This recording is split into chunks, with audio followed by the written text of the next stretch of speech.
With my last two videos that talks about Valkyr and Oberon rework being trash in terms of rework quality, you did think that DE doesn't know how to design a good rework, but no. Instead, DE knows how to design one, but it is like they simply don't know what constitutes a good rework, and it sorta makes it seems like mere flukes. Type of moment where you throw random shit at the wall and pray it sticks, as if the term Pablo magic is really a one-time magic being casted on Pablo, and then it goes on a long period of cooldown like he didn't hit headshots at all to maintain evade. So instead of criticizing your favorite billion-dollar company today, let's glaze them a little bit today.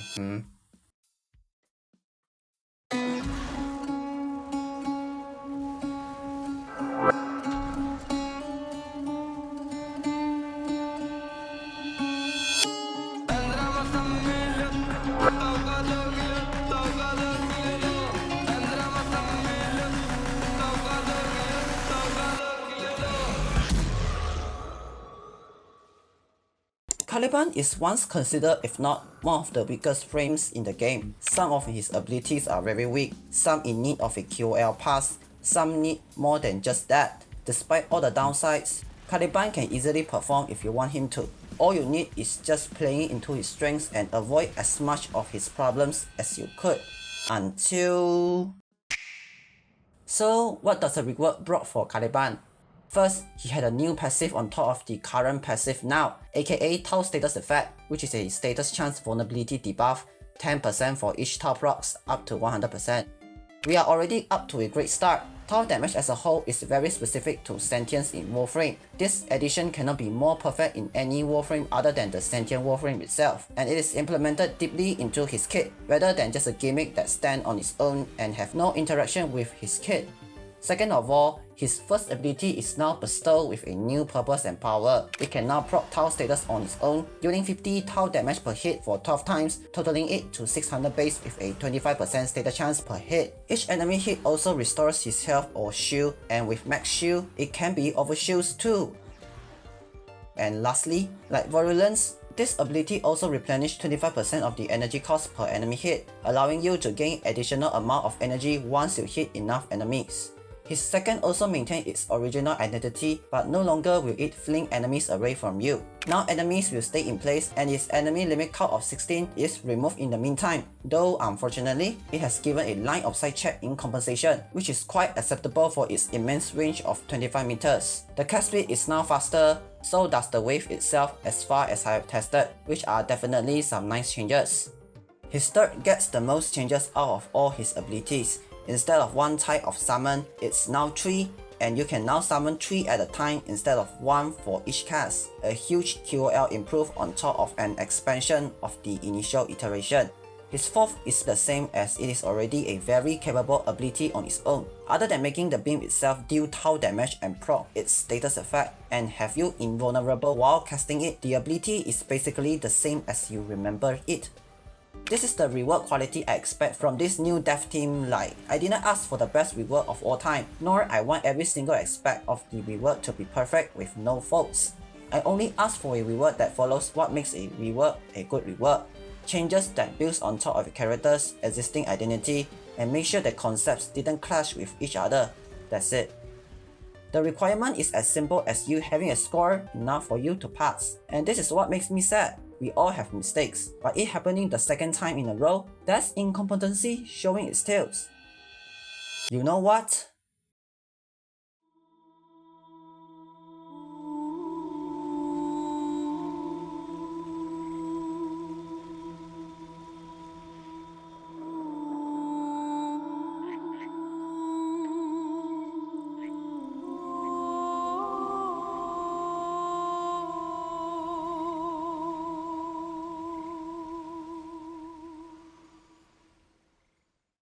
There's levels to this.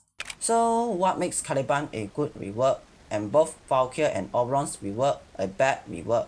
All we need is to look at their passive. Caliban's initial passive plays into his sentient nature, Adapt. On top of that, this newly added passive is widely accessible through the use of all his abilities, incentivize all sorts of ability casting to get the value out from it. Even if you just look at Caliban's initial passive only, this passive is still a better design passive due to a simple fact. it does make sense. Not only Caliban's passive are thematically fitting, they also don't obstruct Caliban's kit nor clashing with his own abilities. Both Valkyr's and Oberon's passive simply lacks this key factor, making sense in a character's kit. Tell me, what makes a Deathgate passive fitting other than the 300% melee damage increase? You're trying to set her up with huge base armor of 1000 with Valkyr Prime, playing into an ability that gives her armor percentage buff, make the buff 3 times the value in Hysteria while removing the invulnerability because quote-unquote, currently Valkyr has one of the highest armor stats with room to acquire more, but that armor become meaningless with Hysteria's invulnerability and another passive with invulnerability period. This happens to Oberon too. What does the Mesmer Skin-esque passive have to do with Oberon's nature of health tanking? Nothing. This passive makes what he should thrive in become obsolete. Is this what a good rework meant for most of you? The rework turns Oberon into just another invulnerability gate spammer like we didn't had enough of it, leaving his second, third and the armor gain portion of his fourth in the dust. No dilemma that I coined as quote-unquote health versus invulnerability is tackled, as if they also believe N in Digital Extremes stands for nuances. Whatever. Enough with the comparison. Can I just talk about why I like Caliban's rework?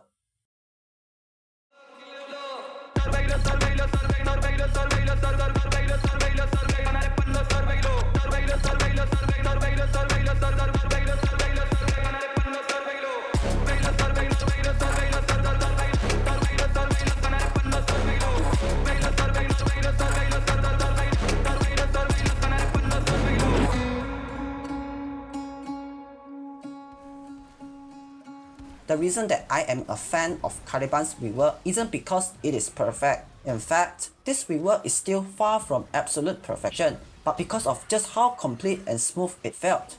Although some subsumes may levitate him to a different height or provide something not easily replicatable, but keeping every ability on Caliban intact is undeniably a solid choice as no abilities on Caliban are useless.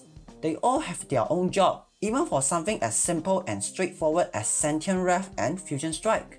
If you can feel the noticeable trade-off by subsuming off certain ability, that's a sign of a frame being well designed, power and cohesion wise.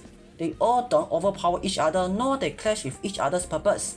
They stay at their own lane while provide help to each other. For example, his first ability, Razor Gyre. Not only energy regeneration is the most essential factor for frames that cast frequently, this counters the largest pain point in Caliban's survivability. Regeneration won't start if shield points are at 0. Even if this ability hits only one enemy, the regen will kickstart as your shields aren't at 0 anymore. Especially with the augment Razor Mortar is dropped, his base kit cannot be any more important. His 2 provides further damage vulnerability, while his 4th removes the only thing that holds electricity damage back, armor. Caliban Rework is what I normally expect from Digital Extremes with the skill they possess and what they are capable of, not the sloppy, trashy, poorly thought out reworks like Valkyr and Oberon Rework. Caliban Rework hits all the requirements for it to be a proper rework. The additions are built on top of existing concepts, and it is not just buffs concealed as rework, but a rework that actually befits the term quote-unquote rework. His sentient team is expanded further through tile status effect and even more sentient variants, which all enhance his gameplay further. Yes, they may seem small in vacuum, but they all hit the right spot, which is way better than going big and adventurous but misses the mark terribly. Because once you fucked up the distribution of power and purpose, the rework is just as good as that in the water. Speaking of that, if you watch both of my Valkyr and Oberons into the design episode, you should heard me constantly repeating something akin to this, concepts that clashes against each other. What makes Caliban Rework a good rework isn't just about the teaming, but the distribution of power and purpose between each ability is properly thought out. You don't see Caliban's ability clash against each other. I know some of you definitely will say Razor Gyre and Lethal Progeny with their shield regeneration, but that's where you are incorrect. Both took a different approach. Lethal Progeny is a constant regeneration that requires less maintenance, while Razor Gyre is a burst regeneration that only works once per cast and requires way more maintenance to upkeep.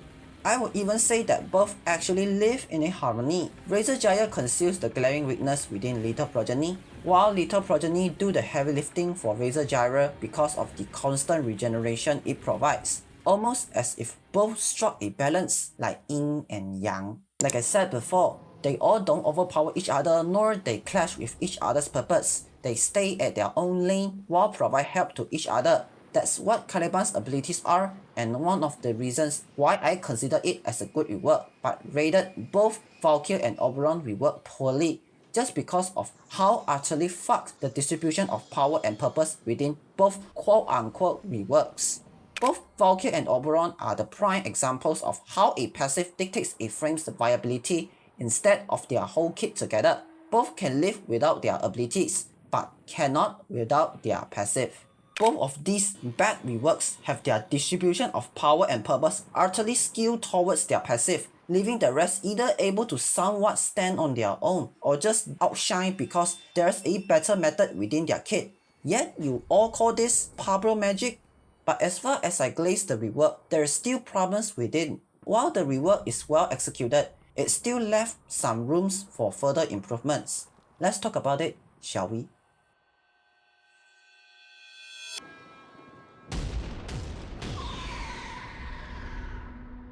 Let me get this out of the way first. His passive aka adaptive armor should stack with adaptation. That's it. Second of all, the sentient summons.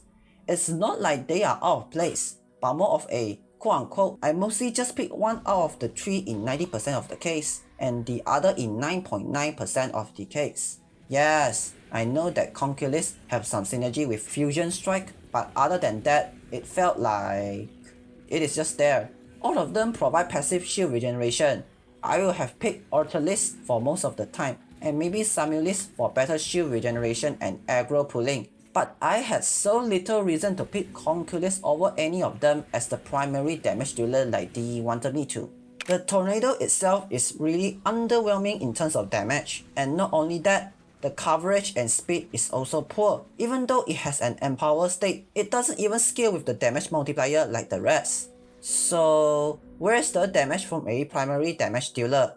The attack speed of the sentience must be faster, like at least 50% faster, with at least 50% chance of a slash proc. The tornado wise, let it scale with the damage multiplier and raise the spin radius to 5 meters because what's a tornado attack when it is mostly affecting a singular target? As for the empower state, 3% chance is just pathetic. Make it 30%. You don't cast Fusion Strike often because why? You already stripped their defense and it leaves a lingering feel after cast. Even if you manage to hit the 3% jackpot, the value just isn't there at all. Cool as it may be, but the damage output is not in the room with us. Why not make it scale with damage multipliers and allow it to proc statuses like electric with a status chance of 50%? It is their empower state, so at least make it reflect that, no? My second problem with Caliban Rework, however, is much more simple. I must clarify, it's not because of anything that Razor Gyre is capable of, but its duration being fixed at 1.25 seconds really limits a lot of potential for its somewhat capable movement too. Because of that, I would like to suggest a change where the duration is allowed to scale with ability duration. The reason for it is simple, because in its current state, the speed and the range it can go is strictly limited to 30 meters and you cannot go any further. A longer duration at least allows it to go further and be a much more usable speed tool for missions that wants more speed or take in more enemies in return with its augment. Speaking of its augment, the grouping aspect of it is really not optimal. They often get flung away from where I stand as I end the ability prematurely, which completely defeats the purpose of a grouping tool. I would like to suggest a brief vortex effect to pull all the flung enemies in as the ability ends, because seeing enemies constantly being pushed away by your own momentum is just not fun to deal with. So, what's the build? I know, very important question. Before we start, let's talk about the constants within my build first. Focus School will always be Unaru as Poise is basically just prime sure-footed but able to immune against Globe Eximus slow in the meantime. Pet-wise, I'm going with a Gas Magnetic Elite Valkyr on Death Cube with Energy Generator and Health Orb through Sin Deconstruct, as I have 2 Towerforge Violet Shard for plus 60% energy from Health Orbs. Speaking of Archon Shard though, I also install 1 Ember Shard for casting speed, 2 Crimson Shard for ability duration and ability strength. Got it? Okay, let's talk about the builds. There are 3 builds, 1 base kit, 2 with subsumes, Nourish and Sickening Pulse. Starting with base kit, there's just nothing much to talk about, it is just a perfectly viable build that does the job well.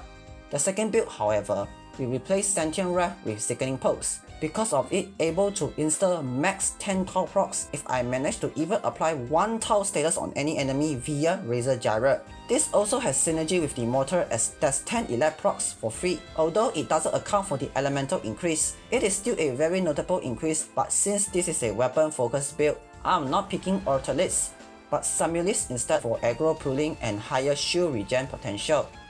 The third build is with Nourish. There are 3 reasons why Nourish on Caliban is a must-have. First, Razor Gyre replenishes more energy than usual.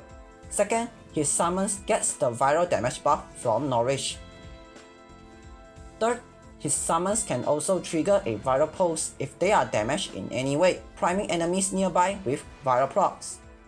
As you can see, Nourish isn't just there because it is Nourish. Nourish is there because it literally elevates Caliban to a new level never before.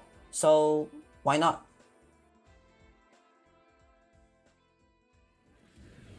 Well, that's all for Caliban and his amazing but not perfect rework. Like I said, this is what I expect from Digital Extremes, and what actually befits the term quote-unquote popular magic, not some dog shit like Valkyr Rework and Oberon Rework. The rework feels like everyone in Digital Extremes woke up and decided to lock the fuck in for once, and they do not disappoint with the outcome. Yes, there are some flaws, but as long as the good outweighs the bad comfortably, it's all fine. Like I said, it is not that Digital Extremes are not capable of crafting a good rework. They absolutely can. All they need is to just lock the fuck in and be conscious of what they add. What's stopping them from crafting a good rework? That's all for today. See you all next time. Goodbye.